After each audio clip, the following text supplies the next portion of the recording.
Je suis ravie de vous présenter l'oracle que j'ai créé, le singulier, qui vient du petit jeu de Bonne Aventure de Mademoiselle Lenormand, et qui plaira, je l'espère en tous les cas, autant aux néophytes, aux collectionneurs qu'aux voyants déjà très rodés.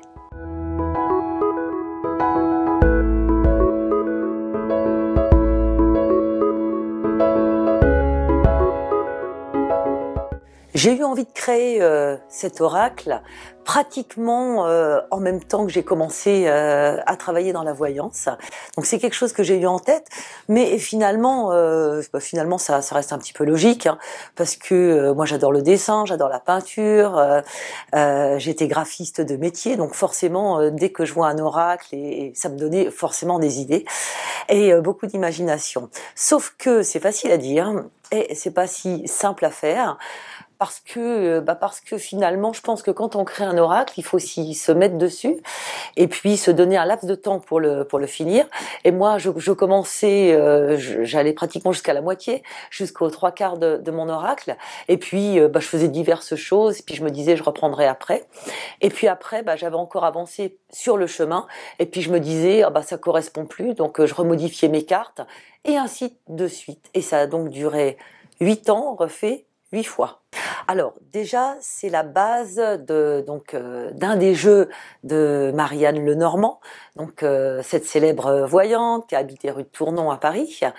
Mais elle en a fait plusieurs. Hein. Elle a fait bien évidemment le Grand Lenormand, qui se travaille, qui retrace, on va dire, l'histoire de la guerre de Troie, qui est assez compliquée. Mais elle en a fait d'autres aussi, dont le jeu de Bonne Aventure, où il y a effectivement ces 37 cartes. Donc c'est celui-là, moi, que j'ai repris au niveau effectivement de l'oracle.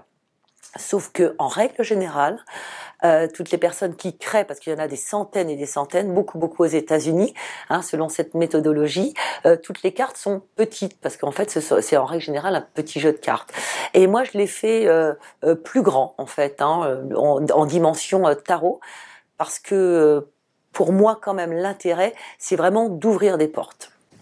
Alors la première base dont je me suis servi pour réaliser ces cartes, parce que j'aime beaucoup la photo, ça a été de partir de photos.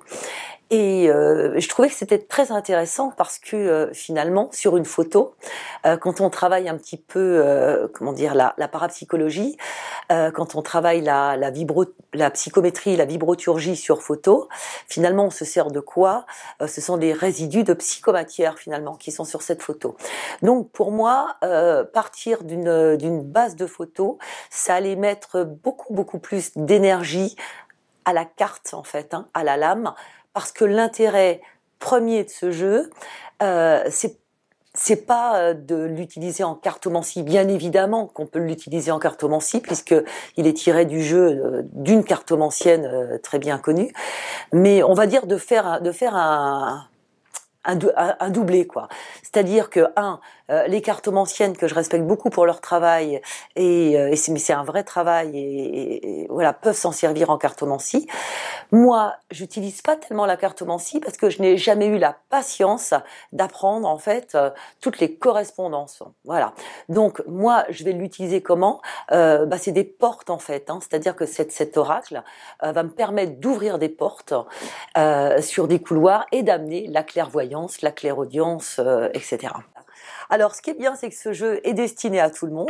Alors déjà, aux amoureux de ce jeu-là, hein, bien évidemment, de ce petit Lenormand, qui est grand quand même, hein, pour moi, parce que tous les amoureux du Lenormand connaissent déjà les portes, connaissent déjà comment s'en servir. Donc, en règle générale, on aime bien en avoir plusieurs et avoir une autre vision, parce que du coup, celui-là, il est un petit peu différent.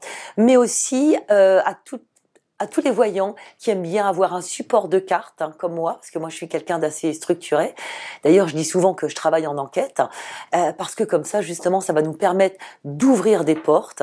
Et puis, alors c'est plus facile avec les cartes. Je sais pas, vous arrivez par exemple justement sur la carte le Carrefour, on va pousser cette porte et puis ça va effectivement nous donner des images, hein, en fonction de la personne.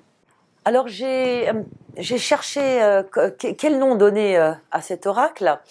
J'avais pas envie de l'appeler l'oracle de Vérone parce que j'en ai un autre en préparation, quelque chose de beaucoup, voilà. Et je me suis dit, bon, ceci dit, je fais attention parce que la dernière fois que j'ai dit je fais un oracle, j'ai mis pas mal de temps avant de le sortir. Donc j'ai gardé ce nom-là et je me suis dit que le singulier, ça lui correspondait bien parce que il est singulier, voilà. Pour ceux qui souhaitent acquérir ce jeu, on le retrouve sur mon site veronne-voyance.com. Il y a un petit onglet Oracle le singulier. Alors pour ceux qui veulent aller plus loin, même pour ceux qui voudraient d'ailleurs se lancer dans le métier, parce que encore une fois je le dis, hein, quitte à me faire des ennemis parmi mes collègues, pour moi la voyance ça ne restera toujours qu'une prédisposition, un sixième sens oublié. Donc on peut venir l'apprendre au Centre Eden Formation, hein, que j'ai cofondé avec Johan Gary et qui est à Courbevoie. Ou moi, de toute façon, je forme depuis pas mal d'années maintenant, presque 9 ans, autant sur la médiumnité sans support, mais aussi sur la cartomancie.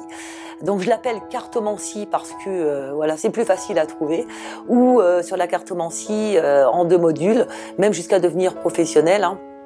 Le Béline et bien évidemment le Lenormand, et là on va expliquer complètement chaque carte et comment on fait justement pour pousser la porte, quand on peut vraiment arriver à pousser cette porte et puis à avoir une multitude d'images. Voilà.